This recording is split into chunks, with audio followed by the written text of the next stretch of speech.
दोस्तों आज हम आपको बताने वाले हैं हाइड्रोलिक होसेस के बारे में। जैसे कि मैंने कई वीडियो में आपको बताए हुए हैं कि हाइड्रोलिक होस का सिलेक्शन कैसे करते हैं। तो यहाँ पे मैं आज आपको दिखाने वाला हूँ कि कितने टाइप्स की होसेस होती हैं जो डिफरेंट एप्लीकेशन के हिसाब से आप डिफरेंट यूज कर सकते हैं। तो दोस्तों यहाँ पे सबसे पहले आप देख रहे होंगे, ये मेरे पास एक कैटलॉग है जो कि जेके पायनियर कंपनी का है।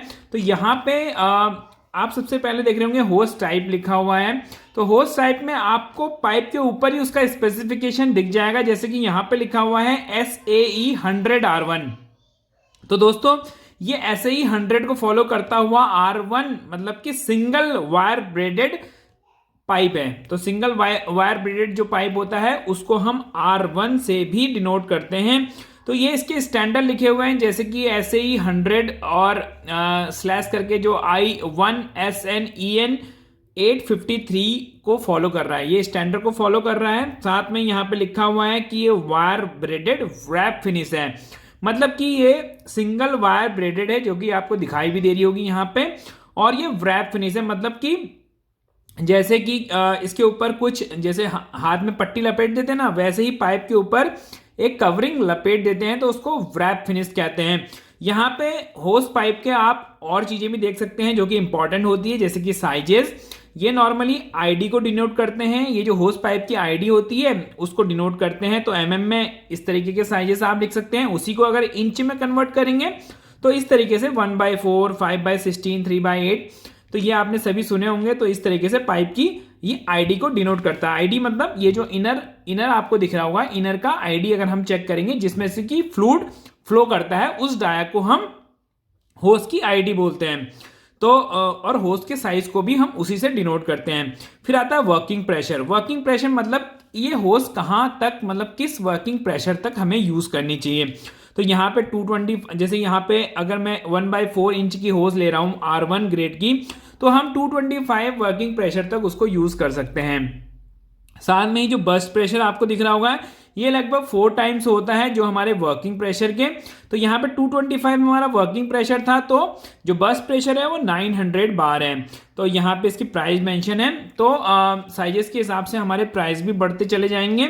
फिर सिमिलरली अगर मेरा देखिए ये तो रहा R1, तो ये तीनों R1 टाइप के हैं। उसके बाद अगर सेम पाइप अगर उसी स्टैंडर्ड को फॉलो करता हुआ अगर 2 वायर ब्रेडेड है, मतलब कि इसमें 2 लेयर वायर ब्रेडेड या फिर उसको रेनफोर्स भी बोलते हैं। तो 2 वायर की लेयर होगी, बीच बीच में इसमें होज में रबर की लेयर होंगी और वायर को सेपरेट करती हुई रबर की लेयर यहाँ पे होंगी। तो यहाँ पे जैसे R1 में सिंगल थी, यहाँ पे डबल है।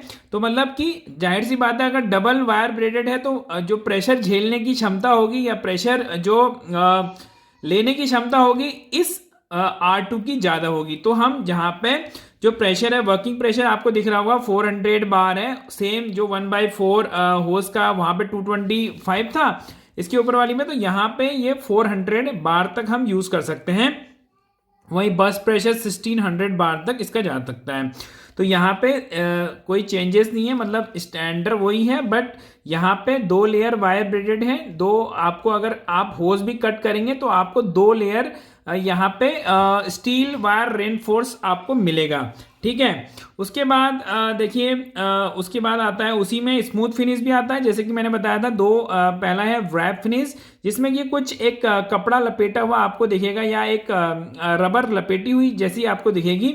और दूसरा आता है स्मूथ फिनिश, जिसमें बिल्कुल स्मूथ यहाँ पे फिनिश होगी, जो ऊपर से ऐसा आपको लगेगा नहीं कि कुछ लपेटा हुआ है, बिल्कुल जैसा कि एक वेरी स्मूथ फिनिश होगी वहां पे। तो आपको ऐसा कुछ लगेगा नहीं कि कुछ ऐसे सेपरेटली कुछ इसमें लगा हुआ है। तो एक वायर की पूरी लेयर होती है स्मूथ फिनिश। उसके बाद आता है SAE 100R3। तो यहाँ पे आपको दिख रहा होगा, यहाँ पे 2 यान ब्रेडेड वेब फिनिश है। इसका मतलब जो यहाँ पे अंदर से स्टील रेनफोर्स नहीं है, यहाँ पे जो रेनफोर्स है इसमें लगा हुआ है यान मतलब जैसे कि धागे या फिर उस तरीके के चीजें, जो कि यहाँ पे स्टील नहीं होगा, बस स्टील की जगह जो मटेरियल है रैप का, मतलब सॉरी जो रेनफोर्स का, वो यहाँ पे यार्न है। तो यार्न की वजह से यहाँ पे देखिए प्रेशर भी काफी कम हो चुका है। प्रेशर जो वर्किंग प्रेशर है यहाँ पे 86, 83 जो सेम R1 R2 में आपने ज्यादा देखा था, यहाँ पे कम मिलेगा क्योंकि यहाँ पे स्टील के बदले यान का यूज़ किया गया है। तो R3 वहाँ पे यूज़ करेंगे जहाँ पे कि फ्लेक्सिबिलिटी थोड़ी ज़्यादा चाहिए, लेकिन प्रेशर वहाँ पे उतना वर्किंग प्रेशर नहीं होना चाहिए। उसके बाद यहाँ पे आएगा ऐसे ही 100 R6 होजेस।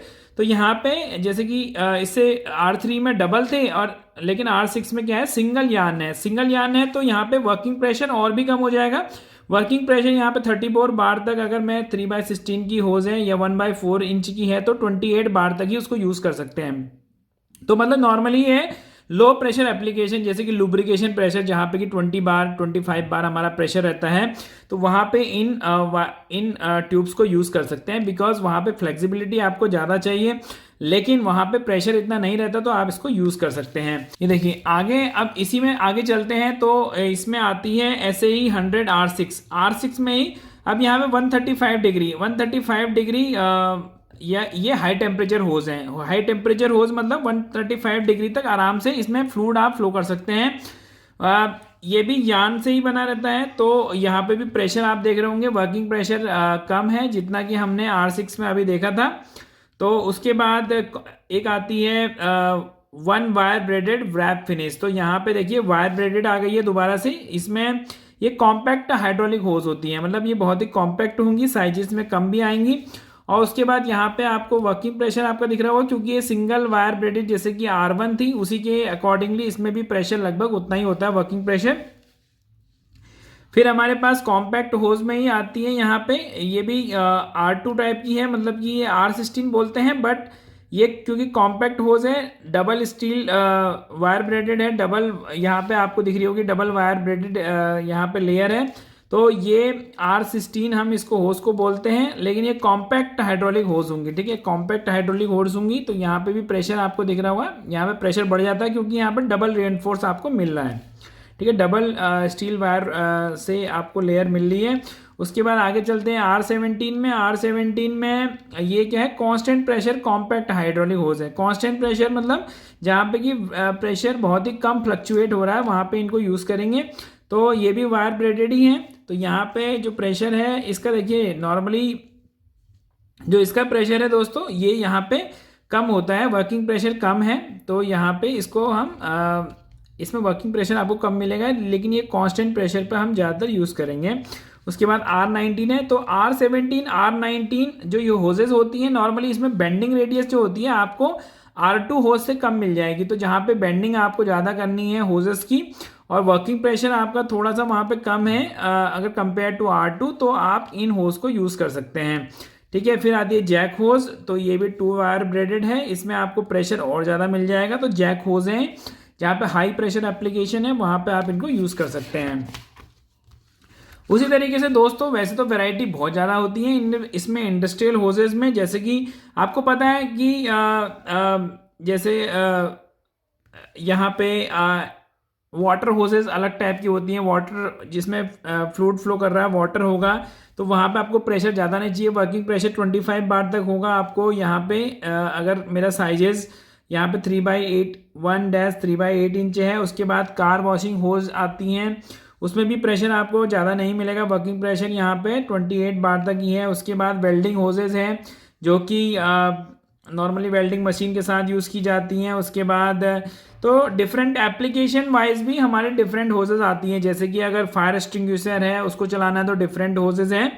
तो बेसिकली देखा जाए तो अगर आपको कॉस्ट ऑप्टिमाइज करनी है और एप्लीकेशन में मतलब कि कई बार ये होता है कि देखने को मिलता है कि उस पर्टिकुलर एप्लीकेशन में कुछ एप्लीकेशन में होज वहाँ पे ज़्यादा फेलियर हो रहा होता है, तो वहाँ पे प्रॉब्लम यही होती है कि जो हम होजेस यूज़ कर रहे हैं वो उस एप्लीकेशन के अकॉर्डिंग नहीं करते हैं। कई बार हम जो बेंडिंग रेडियस होती है वो काफ़ी ज़्यादा की होज ले लेते हैं, जिसके वजह से जहाँ पे बेंडिंग वो जब होती है तो वो वेयर एंड टियर हो जाती है या कट जाती है। उसके बाद कहीं पे हम ज़्यादा प्रेशर की ले लेते हैं, ज़्यादा प्रेशर की होजेस में बेंडिंग रेडियस कम मिलती है। कहीं पे हम ज़्यादा प्रेशर वर्किंग प्रेशर होता है बट हम कम वर्किंग प्रेशर की होज लेते हैं तो वो बस्ट कर जाते हैं। तो अगर देखा जाए तो न्यूमेटिक, हाइड्रोलिक या वाटर के लिए जो एप्लीकेशन, अलग अलग एप्लीकेशन के लिए हमें अलग अलग होजेस यूज़ करनी चाहिए, ताकि जहाँ पे भी उसका जिस तरीके का एप्लीकेशन हो उस तरीके से वो परफॉर्म करें और साथ में हमारा कॉस्ट भी हम मिनिमाइज कर सकते हैं। क्योंकि हर जगह हाई प्रेशर होज अगर आप लगा रहे हैं, वाटर की जगह वाटर फ्लो कर रहे हैं बट हाई प्रेशर लगा रहे हैं, तो वहाँ पे आपका कहीं ना कहीं कॉस्ट भी बढ़ेगा और वो आपको एप्लीकेशन जिस एप्लीकेशन के लिए यूज़ कर रहे हैं वहाँ पे भी बेनिफिट नहीं करेगा। तो आशा करता हूँ ये वीडियो देख के आपको समझ आया होगा कि कितने तरीके की होजेस होती हैं। तो अगर आप केवल R1 और R2 होजेस यूज़ करते हैं तो आपको और होजेस को भी देखना चाहिए। हो सकता है कि कोई एप्लीकेशन के अकॉर्डिंगली आपको दूसरा होजेस मिले जो कि आपकी मशीन में वहाँ पे वो बेटर परफॉर्म कर सकता है। तो फिर मिलेंगे एक और नए टेक्निकल टॉपिक के साथ, तब तक के लिए दीजिए इजाजत। नमस्कार, जय हिंद, जय भारत। पढ़ेगा इंडिया तभी तो स्किल बनेगा इंडिया।